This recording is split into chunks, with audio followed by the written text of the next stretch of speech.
انسانی جسم کے 6 حصے جو کسی کے کام نہیں آتے۔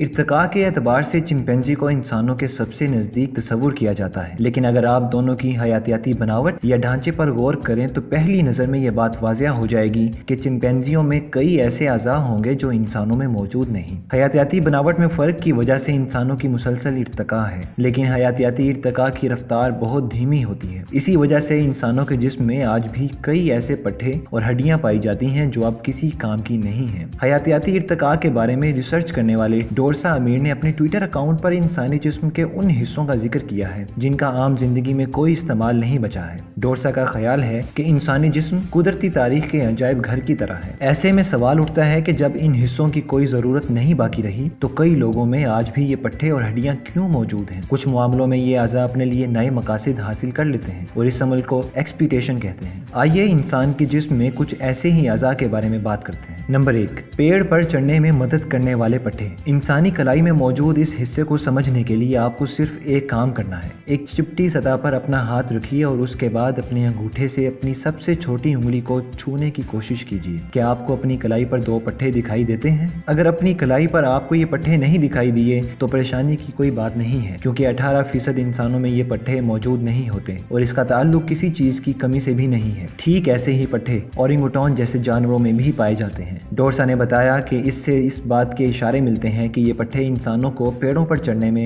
مدد کرتے رہے ہوں گے، لیکن آج کل ڈاکٹروں کی نظر اس پٹھے پر ہوتی ہے کیونکہ ریکنسٹرکٹیو سرجری کرتے وقت وہ اس پٹھے کو استعمال کر سکتے ہیں۔ نمبر 2، کان کے پٹھے۔ جیری کاوین اپنی کتاب Why Evolution is True میں لکھتے ہیں کہ اگر آپ اپنے کان ہلا سکتے ہیں تو آپ حیاتیاتی ارتقاء کے چلتے پھرتے ثبوت ہیں۔ کان کو ہلانے میں مدد کرنے کے لیے 3 پٹھے ذمہ دار ہیں۔ اس بارے میں سب سے پہلے چارلس ڈارون نے لکھا تھا۔ ڈارون نے اسے ٹیوبرل کا نام دیا۔ ڈورسا کہتے ہیں کہ حالانکہ اس بارے میں بحث جاری ہے کہ ان پٹھوں کو انسان کی حیاتیاتی ارتقاء میں بیکار بچا ہوا سامان کہا جا سکتا ہے یا نہیں۔ کاوین نے بتایا کہ بلی اور گھوڑے جیسے جانوروں میں یہ پٹھے آج بھی کان ہلانے کے کام آتے ہیں۔ ایسا کرنے سے انہیں دوسری آوازوں کو سمجھنے میں مدد ملتی ہے۔ نمبر 3، ٹیل بون یا دم کی ہڈی۔ ڈورسا امیر نے بتایا کہ ٹیل بون ہماری کھوئی ہوئی دم کی یاد دلاتی ہے۔ پیڑوں پر چڑھتے وقت یہ توازن بنانے میں مددگار ثابت ہوتی تھی۔ اب یہ ہڈی چھوٹی ہو گئی ہے لیکن اب بھی یہ ہمارے پٹھوں کو سہارا دینے کا کام کرتی ہے۔ لیکن ہمارے جسم میں بہت سی ایسی چیزیں باقی نہیں رہ سکیں جو پہلے کام آتی تھیں۔ ڈورسا نے بتایا کہ حیاتیاتی ارتقاء کے شروعاتی دور میں انسان کی انگلیوں میں ایک جال سا موجود تھا، لیکن آہستہ آہستہ یہ جال ختم ہو گیا۔ نمبر 4،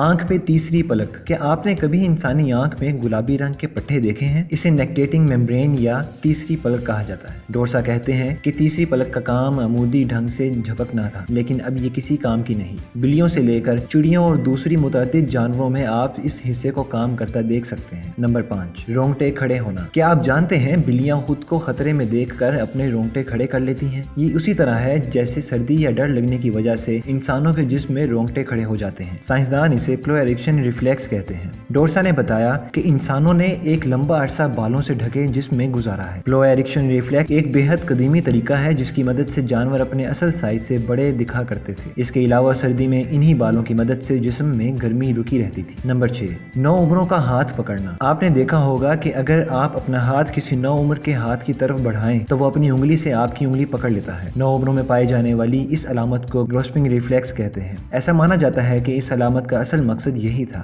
اسی طرح اپینڈکس بھی انسانی جسم کا ایسا ہی ایک حصہ ہے جس کا اب کوئی کام نہیں، لیکن شاید یہ ہمارے آباء و اجداد کو کھانا ہضم کرنے میں مدد کرتا ہوگا۔